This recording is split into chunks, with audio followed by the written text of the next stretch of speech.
L'océan. Un univers d'apesanteur où la nature a produit bon nombre de ses créatures les plus sophistiquées et les plus étonnantes. Dans le monde sous-marin vivent les êtres vivants les plus bizarres qui soient. Mais sans conteste, le plus étrange et le plus merveilleux est la pieuvre.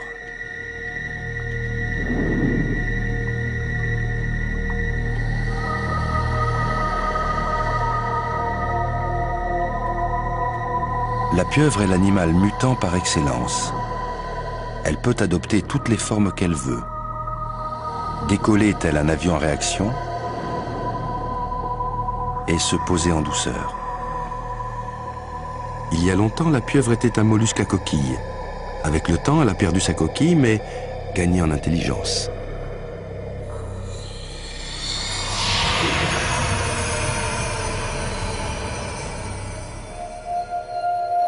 La pieuvre est une grande magicienne et une championne de l'esquive.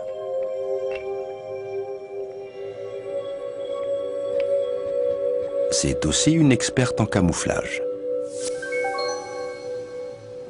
Nous allons vous révéler quelques-uns de ces admirables secrets au cours de notre découverte des mystères de la pieuvre.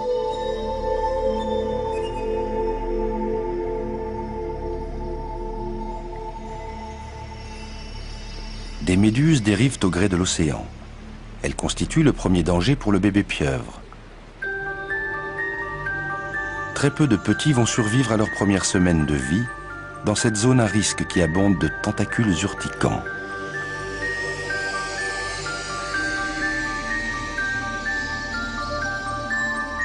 La vie océanique présente des risques élevés à la hauteur des récompenses qu'elle propose. Le plancton abonde et les survivants grandissent vite.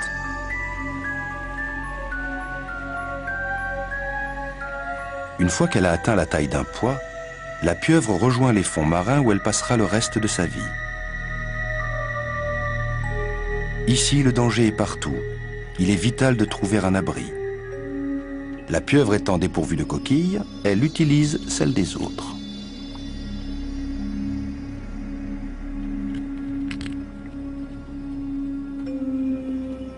Cette huîtrière, située au sud de la Nouvelle-Zélande, à une profondeur de 30 mètres, sera sa première résidence sous-marine.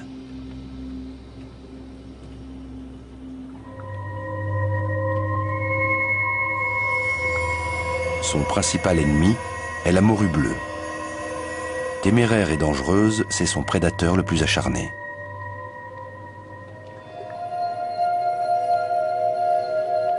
La pieuvre aura besoin de toutes ses ressources pour échapper à cette menace.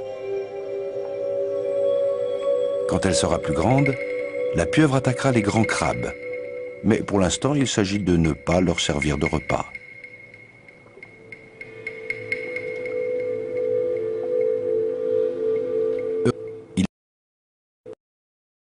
Il a des yeux à facettes, comme ceux des insectes. La pieuvre, elle, possède l'une des meilleures visions du monde sous-marin. Elle voit des images monochromatiques, mais polarisées et hautement définies.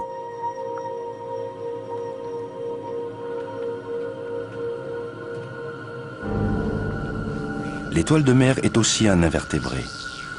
Comme la pieuvre, elle n'a pas de chaîne nerveuse, mais la ressemblance s'arrête là. L'étoile de mer n'a ni cerveau, ni œil. Le seul invertébré aussi intelligent qu'une pieuvre est une autre pieuvre.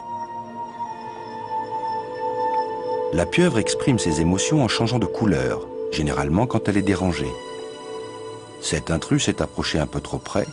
La propriétaire des lieux attaque, noircissant de colère.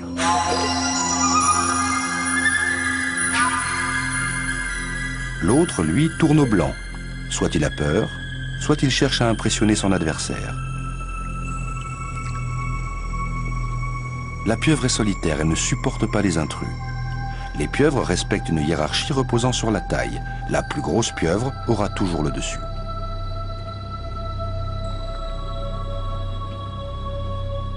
Le fait de ne pas avoir de coquille présente un autre avantage, celui de pouvoir se glisser dans les brèches.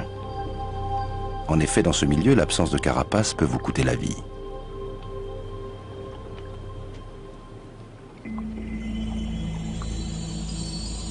Les morues rôdent, à l'affût de toute chose comestible. C'est une ruée vers les abris.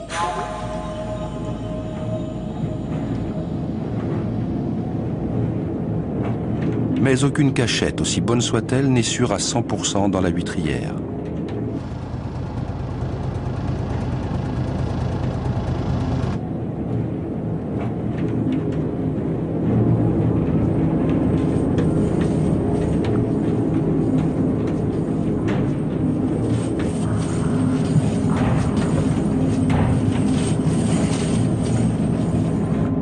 Rien n'échappe aux mâchoires voraces de la drague à huîtres.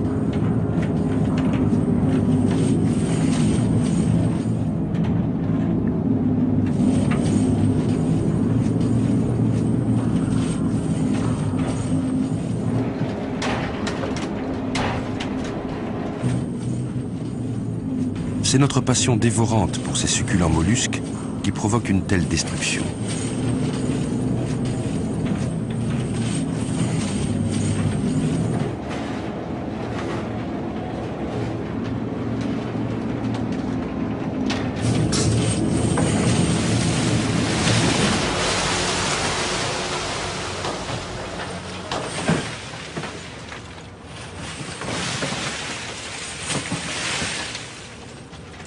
La drague ne fait aucune distinction. Elle ramène en surface tout ce qu'elle ramasse.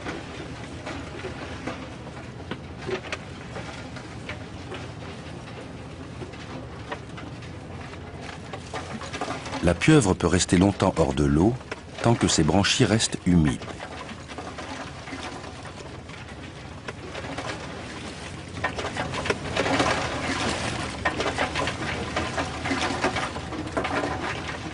Son instinct ne la pousse pas à se cacher, mais à s'enfuir.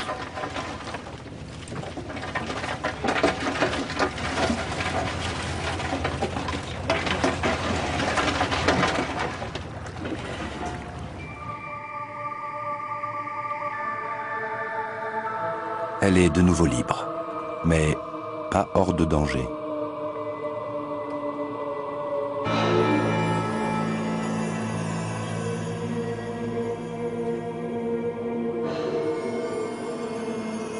Elle adopte une forme de parachute, ventouse recroquevillée, prête au choc.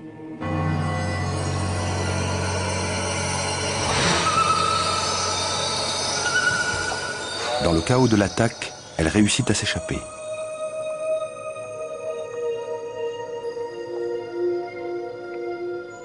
Elle a beaucoup de chance. Moins d'une pieuvre sur 100 a atteint cette taille.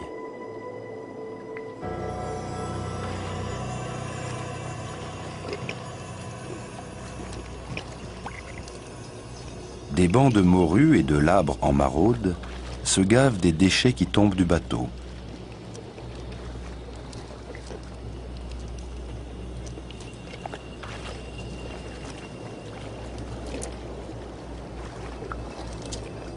L'abondance de prédateurs fait de l'huîtrière un endroit dangereux pour grandir. La jeune pieuvre doit vite trouver un coin plus tranquille.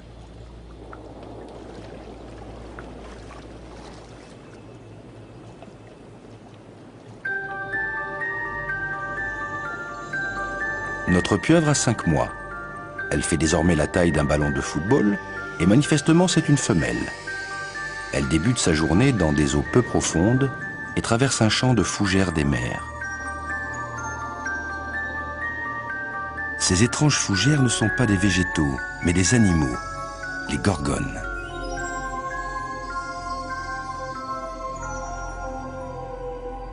Leurs bras couverts de muqueuses retiennent le plancton et sont introduits dans la bouche, comme du miel au bout des doigts.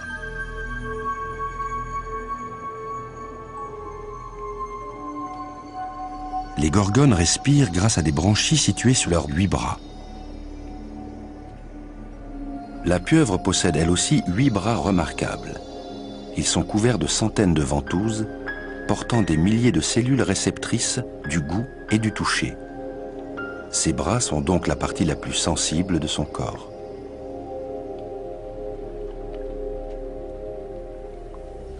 Ces branchies sont cachées au fond de la cavité paléale. Son souffle a une fonction secondaire particulière. Elle l'expulse grâce à un siphon multidirectionnel à réaction qui lui procure vitesse et maniabilité.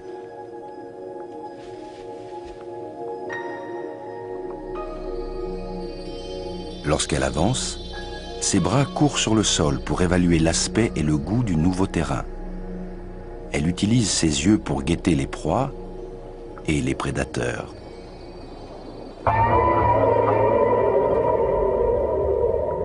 Elle change presque instantanément de couleur pour se fondre dans le paysage.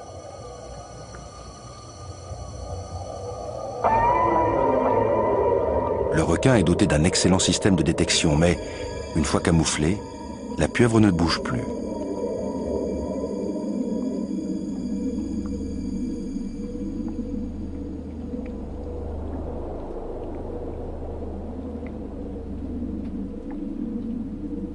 Lorsque le danger est écarté, elle repart, chaque bras poursuivant sa propre reconnaissance des lieux.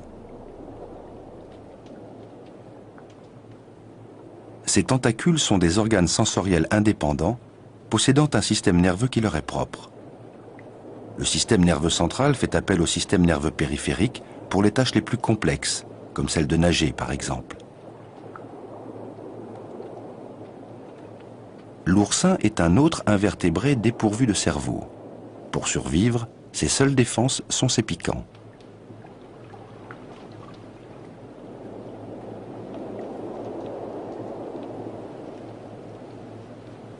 Elle cherche une brèche entre les piquants, mais n'en trouvant aucune, elle continue sa route et laisse ses cactus de mer brouter en paix.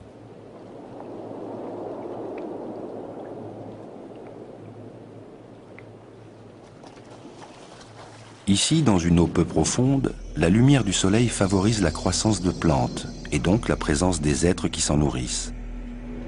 À une profondeur de 15 mètres, elle escalade un récif couvert d'herbes et grouillant d'escargots.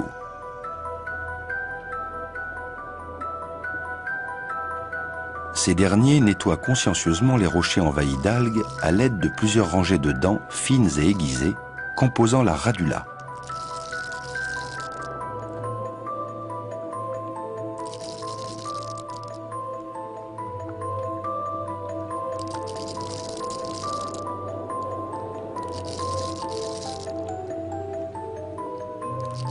La radula est un outil particulier aux mollusques.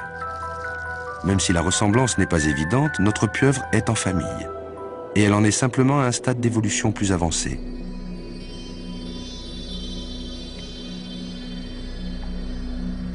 La pieuvre possède elle aussi une radula, mais elle est cachée au fond de ce qui pourrait être le bec d'un perroquet. Elle s'en sert pour percer les carapaces de ses victimes. Après un bon repas familial, elle continue sa route et traverse un fond peuplé de tulipes des mers flottant au gré du courant. Malgré leur nom, les tulipes des mers sont des animaux. Elles possèdent même une moelle épinière primitive. Il est bizarre de penser que nous avons plus en commun avec les tulipes des mers qu'avec les pieuvres.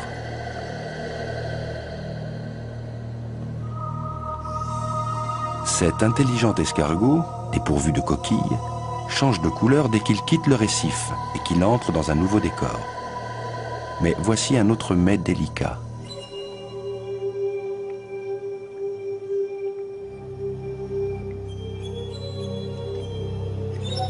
Ruse et persévérance sont indispensables pour traquer la langouste solitaire. Mais si la pieuvre parvient à l'attraper avec ses ventouses, elle n'a aucune chance de lui échapper.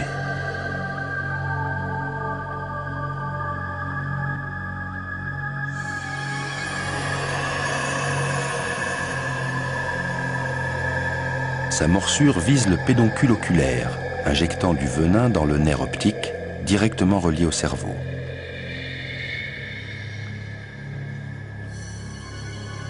En 3 minutes, la langouste est paralysée. La morsure est suivie par une injection de salive contenant des enzymes digestives afin de décomposer les muscles de sa victime.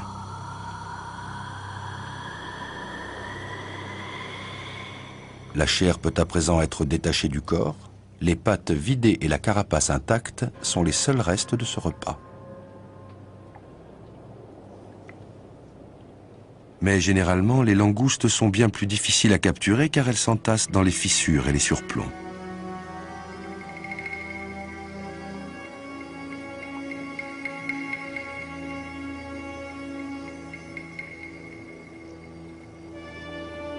Elles résistent à l'ennemi grâce à une mêlée défensive. Leur cuirasse, complétée de lances et de pointes, décourage les prédateurs les plus déterminés.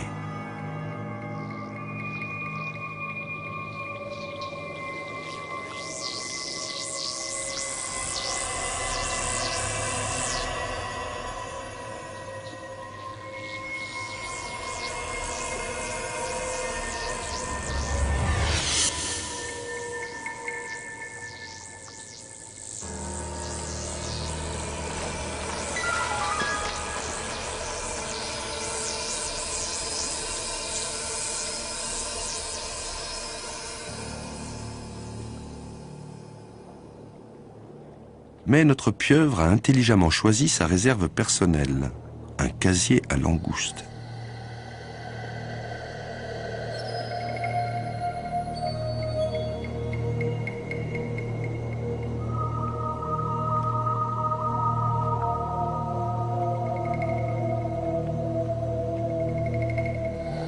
Trouver un moyen de s'y introduire lui pose problème.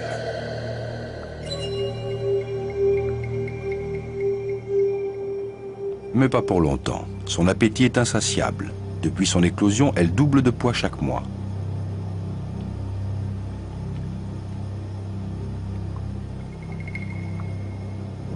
Les pieuvres grossissent presque aussi vite qu'elles mangent.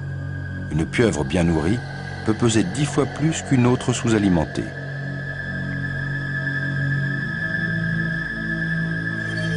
Mais cette gloutonnerie n'est pas sans conséquences.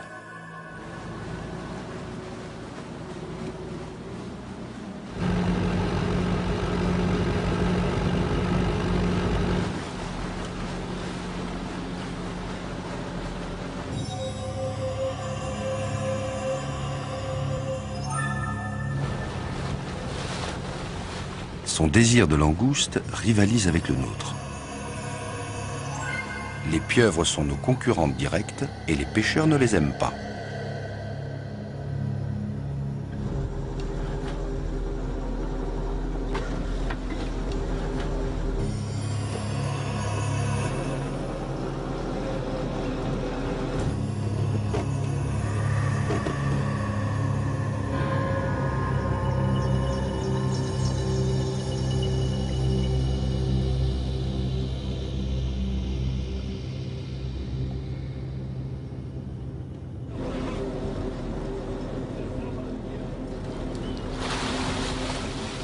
Pour les pêcheurs, ce casier vaut de l'or. Ces langoustes finiront leur voyage dans nos assiettes. En une journée de travail, on peut en attraper des milliers.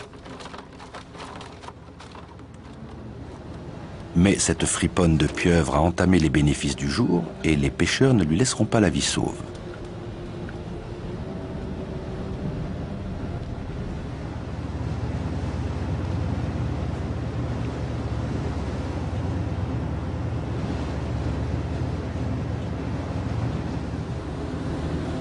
Un problème matériel provoque une diversion bienvenue.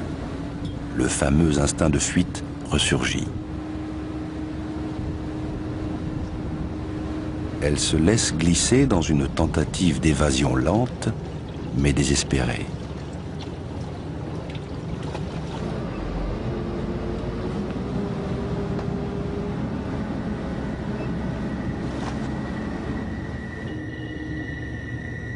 Avec non pas un, mais 3 cœurs battant furieusement, elle effectue une descente rapide, facilitée par son mode de propulsion à réaction.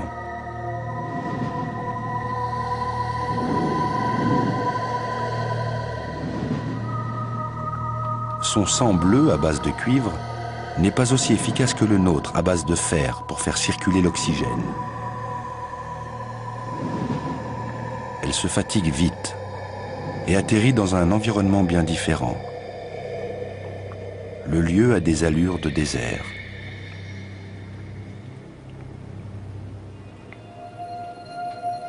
Les habitants des sables sont bien camouflés.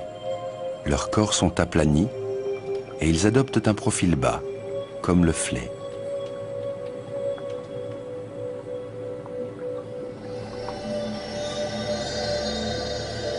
Pour survivre ici, notre pieuvre doit se faire discrète et trouver un abri. Intriguée par les trous dans le sable, elle commence sa quête de nourriture. Chacun de ses bras fouille le sol, obéissant à un contrôle indépendant.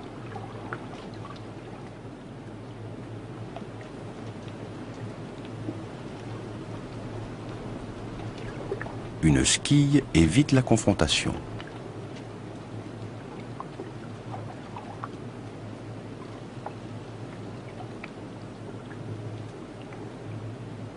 Ça vaut la peine de creuser dans le sable.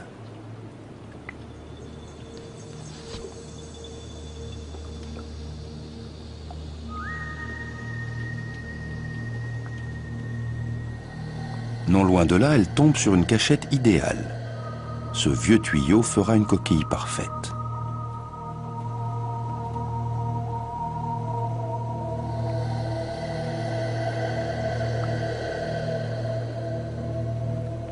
Depuis son nouveau repère, elle tend une embuscade à sa proie préférée, le crabe nageur.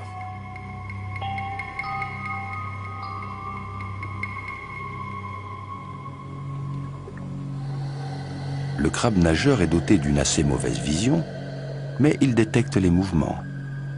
Pour l'attraper, il faut faire preuve de la plus grande discrétion.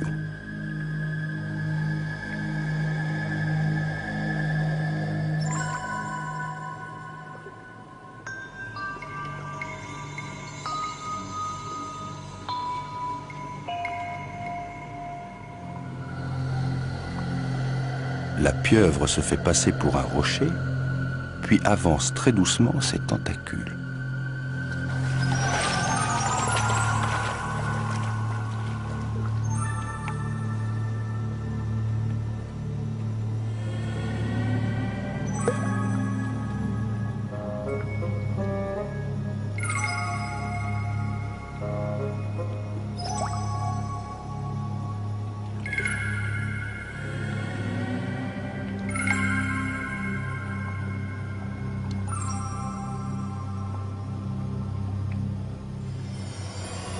Enfin la victoire. Elle perce la coquille du crabe et injecte son venin, de la céphalotoxine.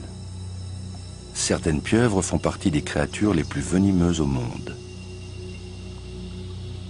Comparativement, attraper des crabes fantômes, c'est simple comme bonjour.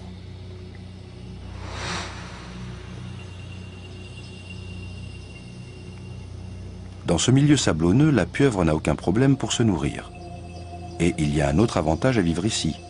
L'endroit regorge de vieux tuyaux pouvant servir d'abri provisoire. Mais comme elle va le découvrir, ces tuyaux ne sont pas ce qu'ils semblent être.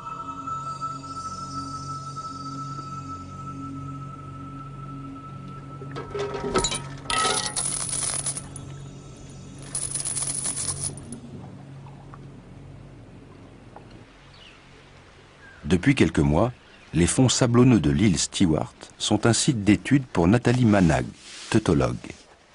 Un teutologue est un spécialiste des céphalopodes. Nathalie observe les espèces locales et ce qu'elles mangent.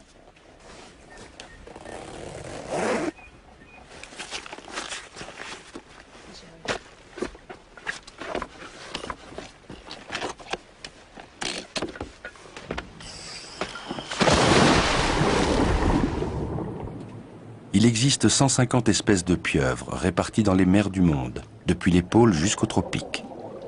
La pieuvre est l'une des créatures marines les mieux connues, mais elle a rarement été étudiée dans son environnement naturel. Pour attirer les pieuvres, Nathalie a disposé 50 tuyaux en argile. Quelques jours seulement après leur mise en place, plus de 70% étaient habités.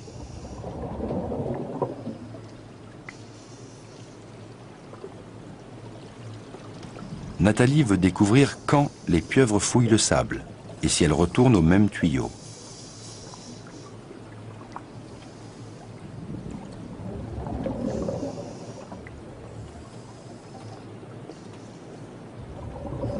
Un demi-hectare de sable contient plus d'une tonne de crabes et de coquillages. Ce n'est donc pas étonnant qu'autant de pieuvres aient jeté leur dévolu sur les tuyaux.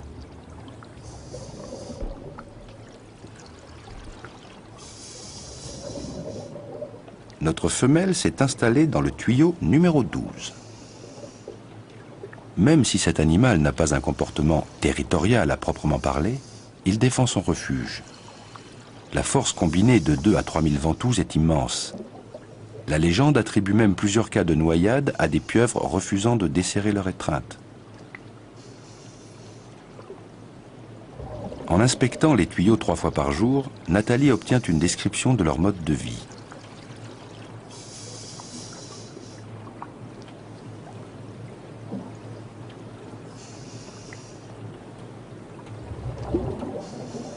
Les attaques font partie des risques du métier, mais ces pieuvres mordent rarement.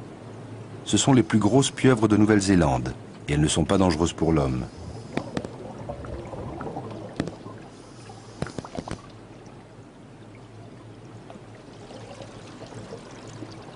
Leur comportement est très variable, certaines sont curieuses, d'autres carrément agressives.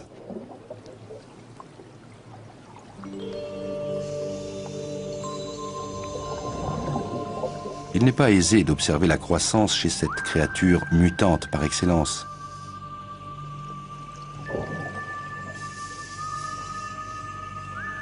Elle peut prendre des formes tellement différentes que la seule mesure fiable est la distance entre les yeux.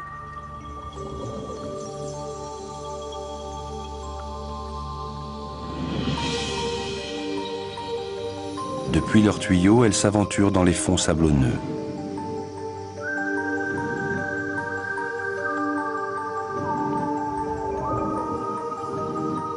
Grâce à l'eau qu'elles pompent dans leurs branchies, elles parviennent à se propulser sur plus de 450 mètres avant d'être fatiguées.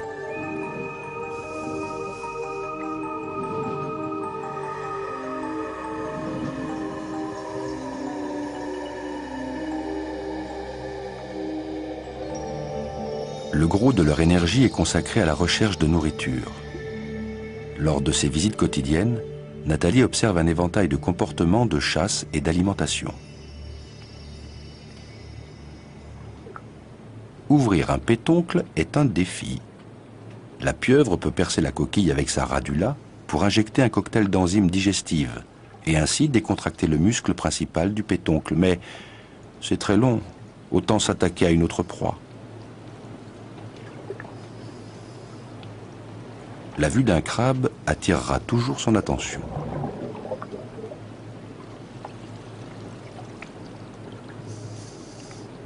Elle pose ses ventouses sur Nathalie pour savoir si elle est comestible.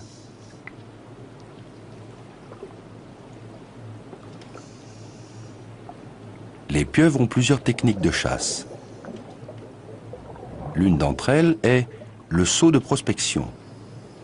À l'aide de sa membrane, elle enveloppe une touffe d'herbe et tout ce qu'elle contient. Pour les proies lentes, elle emploie la technique simple consistant à bondir sur sa proie et à la traquer.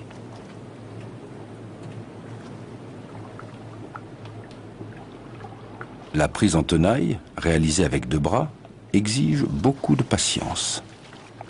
Une vertu qui lui fait souvent défaut.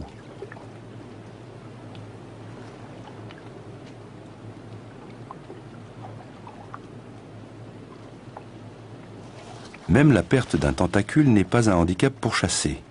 Le membre manquant peut repousser en 8 semaines.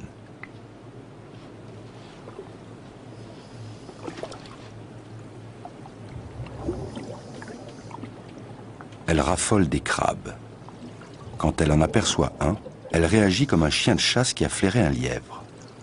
Ça tourne à l'obsession, elle en oublie tout, souvent au risque d'être attaquée elle-même.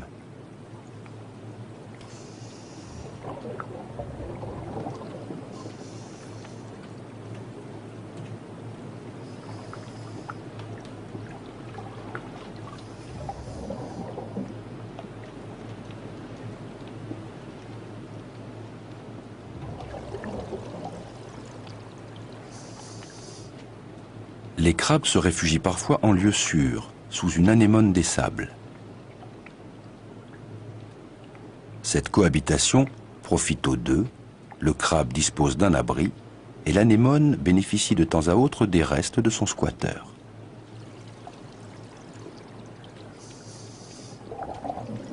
On la croirait inoffensive.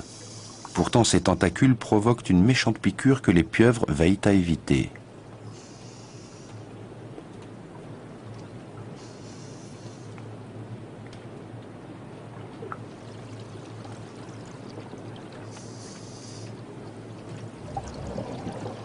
En étudiant les déchets des pieuvres, on peut connaître précisément leur alimentation. Nathalie veut réaliser des tests alimentaires pour découvrir la quantité de nourriture qu'elles ingèrent et leurs préférences alimentaires. Le premier individu étudié est notre femelle. Avec son appétit, c'est un sujet de choix.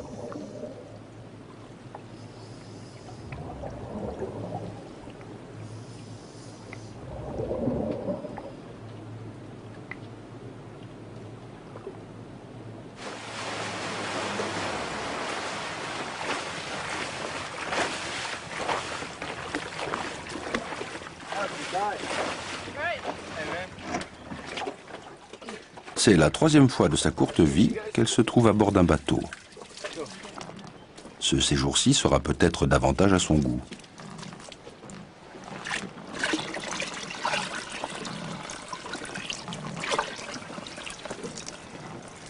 Elle rechigne à abandonner son tuyau.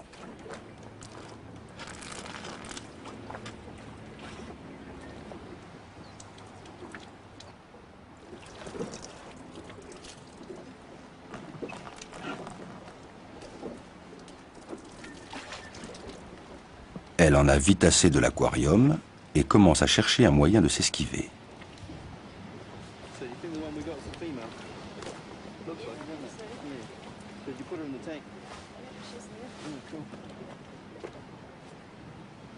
Ce qui va se passer est vraiment extraordinaire.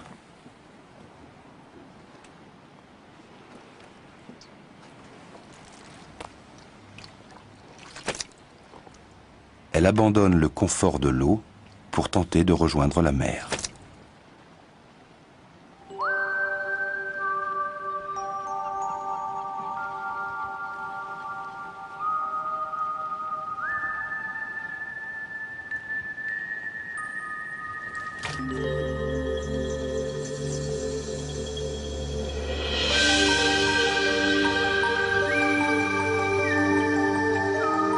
En pompant en moyenne 20 litres d'eau par minute avec ses branchies, elle se propulse à une allure stupéfiante et rejoint le fond.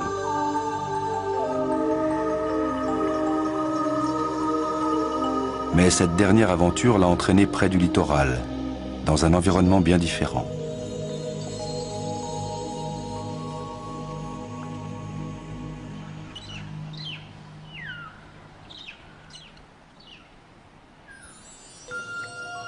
Le printemps est bien avancé. Plus d'un an s'est écoulé depuis que notre femelle a débuté sa vie tumultueuse. Une fois encore, elle se retrouve sans abri, cette fois-ci dans une forêt d'algues très dense.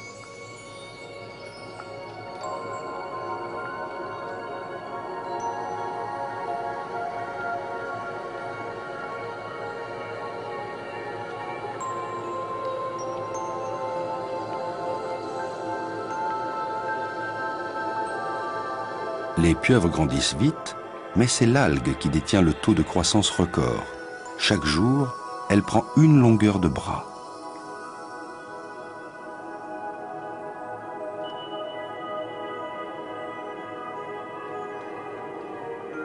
Une forêt d'algues, c'est le paradis pour les herbivores et pour une pieuvre affamée.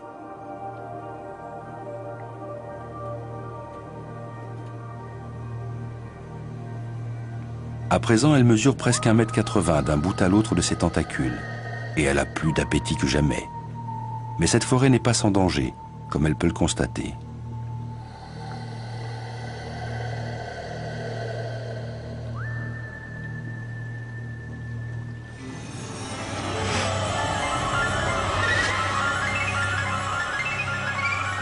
Une pieuvre plus petite, blanche de peur, est entraînée dans un repère.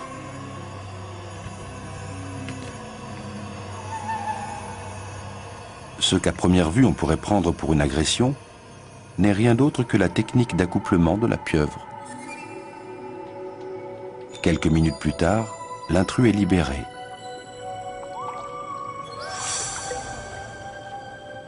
Quoi qu'il se soit passé, la forêt d'algues n'est pas un endroit où il fait bon être à la rue. Notre pieuvre continue à chercher un abri.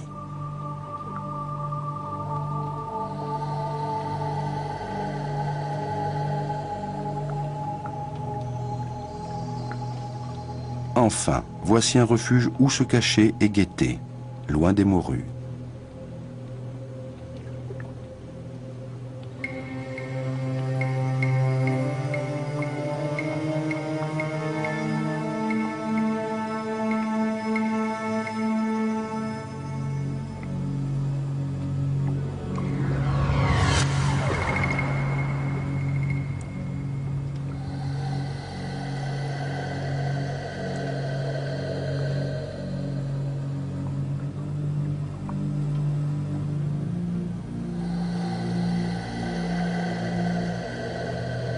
Observer et attendre. C'est un animal très patient.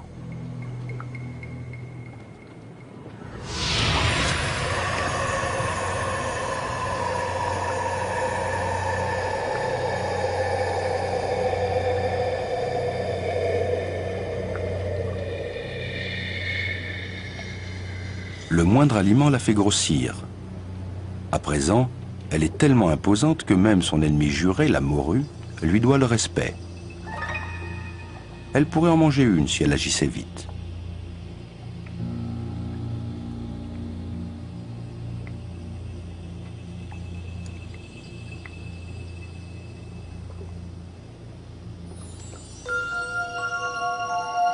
Il y a une autre pieuvre dans les parages, elle aussi en quête d'un repère.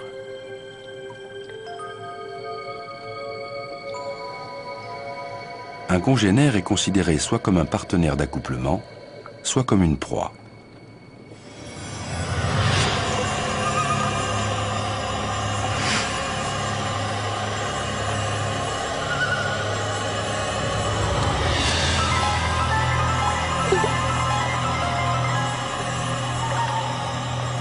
Notre femelle capture l'intrus. Le cannibalisme est fréquent chez les pieuvres.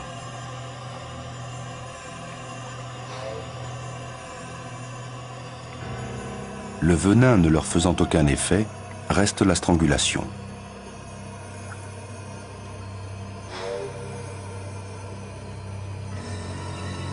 Pour chaque demi-kilo ingurgité, son poids augmente de plus de 250 grammes.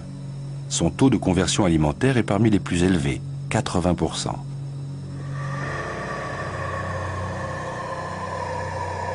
Ce repas cannibale va encore alimenter sa croissance et favoriser le développement des œufs qui sont peut-être déjà en train de grossir en elle.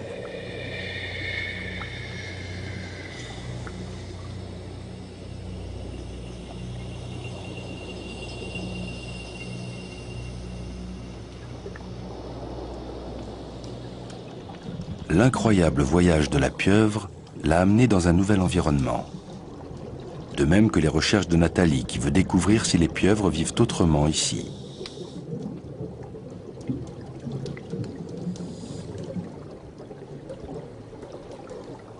Tel un joueur de flûte aquatique, elle est suivie par un cortège de labres et de morues en quête d'un repas facile.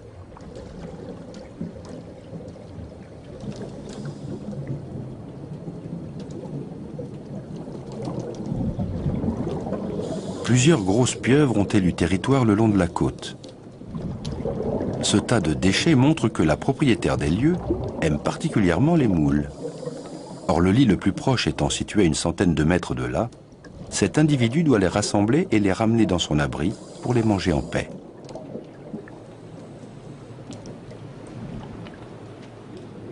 Les refuges du littoral sont également situés à proximité des fonds sablonneux, ce qui contribue certainement à leur popularité.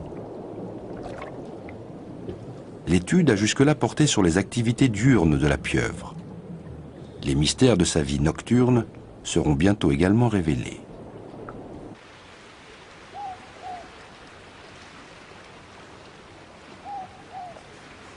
Nathalie espère découvrir si les pieuvres sont plus actives la nuit que le jour.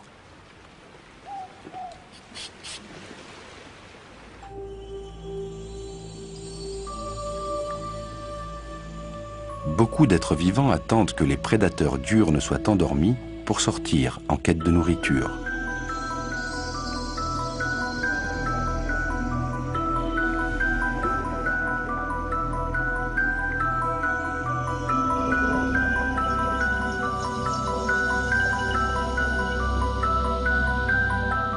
Pour dénicher crabes et vers, le grondin utilise des capteurs très sensibles, qui sont des parties modifiées de ses nageoires pelviennes.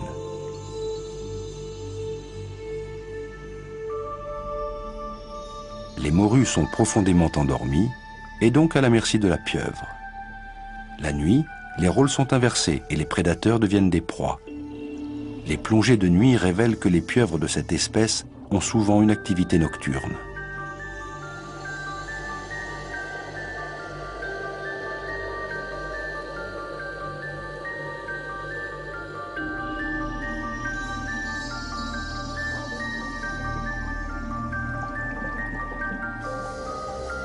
La nuit, sa vue n'est pas très fiable. La pieuvre compte davantage sur ses sens du toucher et du goût pour se guider au cours de ses expéditions de chasse. Elle doit être vigilante du fait de la présence de rôdeurs affamés comme le congre. Dans l'obscurité, tandis que les poissons dorment, le plancton remonte pour se nourrir, suivi de près par des bancs de calmars.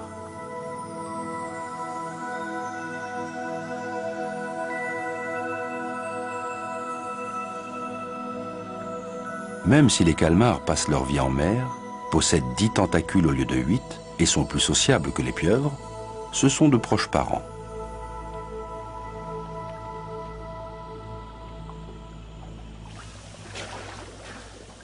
Les plongées nocturnes de Nathalie ont lieu de la tombée de la nuit jusqu'à l'aube.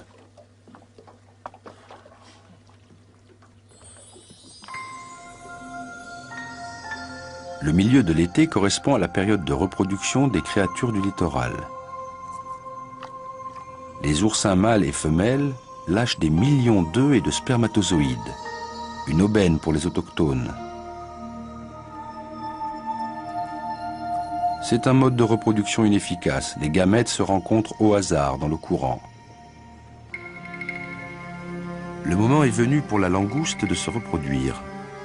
Tard dans la nuit, elle grimpe sur le récif côtier, là où le courant est le plus rapide, afin de mener à bien un rituel ancien et secret.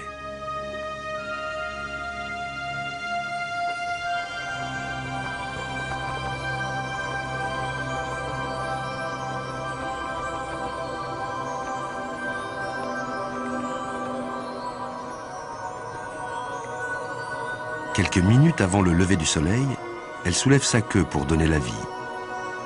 Environ un demi-million de larves sont lâchées dans l'eau. Mais seules quelques-unes atteindront l'âge adulte.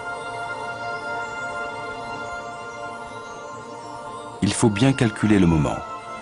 La ponte doit avoir lieu avant l'aube, alors que les poissons nocturnes dorment déjà et que la morue n'est pas encore réveillée.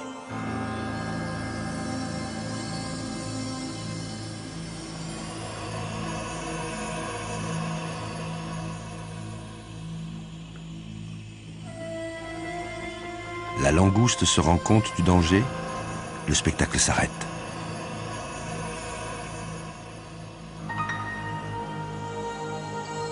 À cette époque de l'année, quand la mer est chargée de plancton, la pieuvre donne elle aussi la vie. En parcourant le récif, Nathalie découvre que notre femelle a pondu plusieurs milliers d'œufs, formant des guirlandes à l'entrée de son repère. Il y en a entre 40 et 50 000. Cette découverte et celle d'autres nids donnent une nouvelle dimension à son étude. Nathalie continue d'observer les œufs et la mer qui ne quittent jamais son refuge. Elle vit sur ses réserves. Les pieuvres affamées iraient même jusqu'à manger leurs propres tentacules.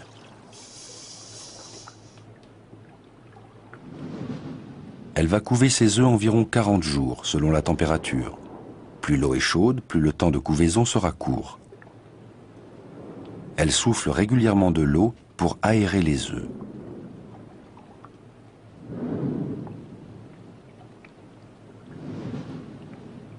Elle les nettoie délicatement à l'aide de ses tentacules. Dans le monde des invertébrés, une attention maternelle comme celle-ci est exceptionnelle. Mais notre pieuvre va payer cher son dévouement. Elle va y laisser la vie.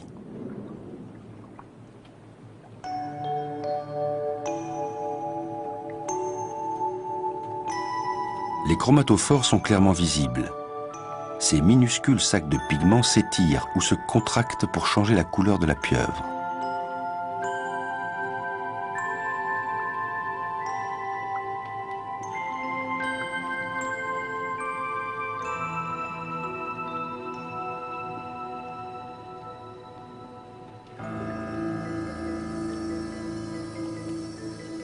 Comme toujours, la morue patrouille. Le caviar de pieuvre est un régal auquel elle ne peut résister.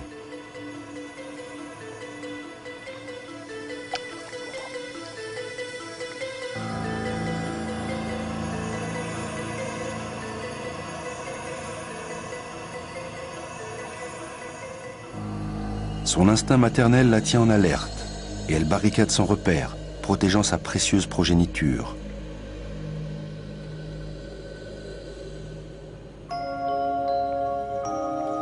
Lorsqu'enfin la membrane vitéline nourrissant chaque embryon est vide, le moment est venu de sortir.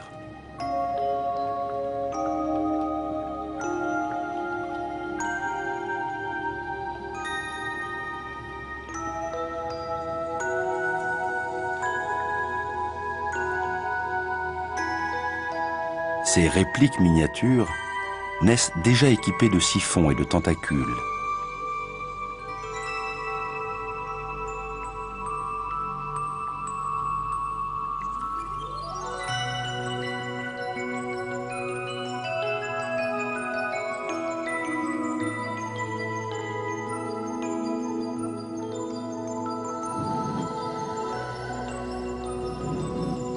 Tandis que ces petits commencent à peine à s'ébattre, la mère les expulse. Ils vont entamer un long voyage semé d'embûches qui pourrait les entraîner à des centaines de kilomètres d'ici.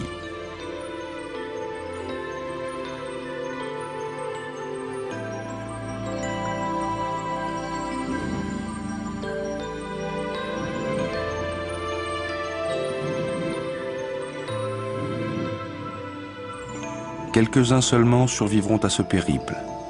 Leur sort dépendra de beaucoup de choses, parmi lesquelles la direction du vent, les conditions océaniques et les prédateurs.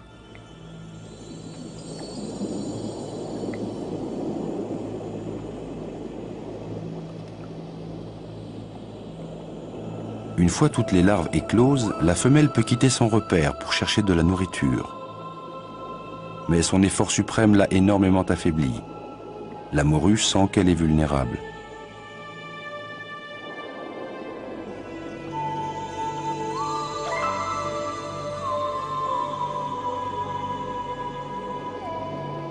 Les morues lancent leur attaque.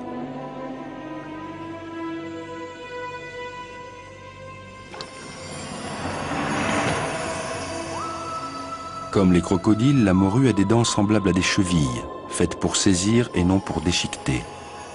Et comme les crocodiles, elles effectuent une ronde de la mort pendant l'attaque. Notre pieuvre n'a plus la force de se défendre, mais elle réussit à lancer un jet d'encre opaque. Les nuages noirs au goût amer visent à détourner l'attention des morues.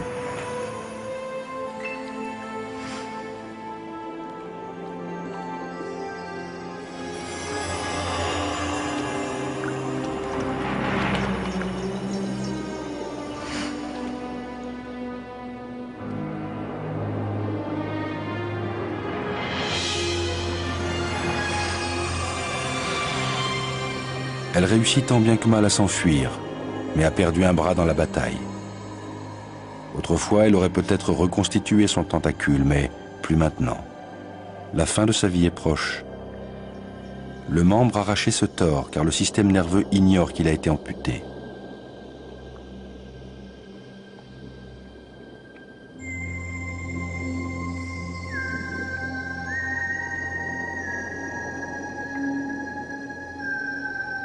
Elle arriverait certainement à échapper à la morue, mais elle ne peut pas échapper au caractère inévitable de la mort.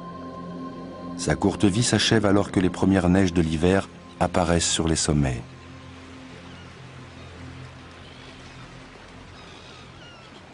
La vie des pieuvres est courte et effrénée. Peu d'entre elles dépassent les 2 ans.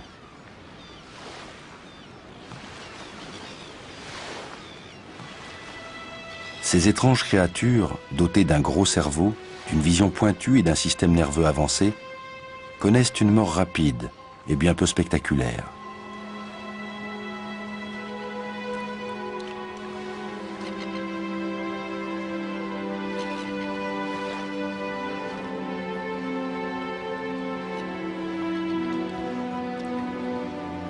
C'est une humble fin pour un animal dont l'évolution a pris des centaines de millions d'années.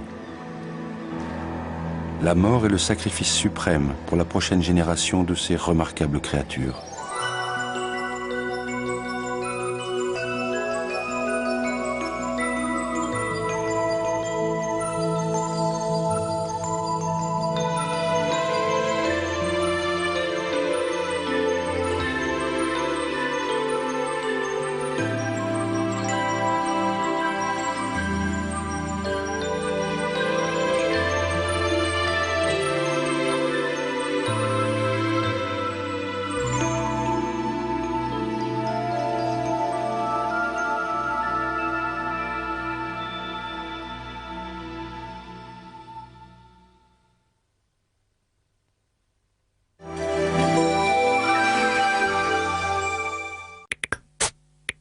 Dans un court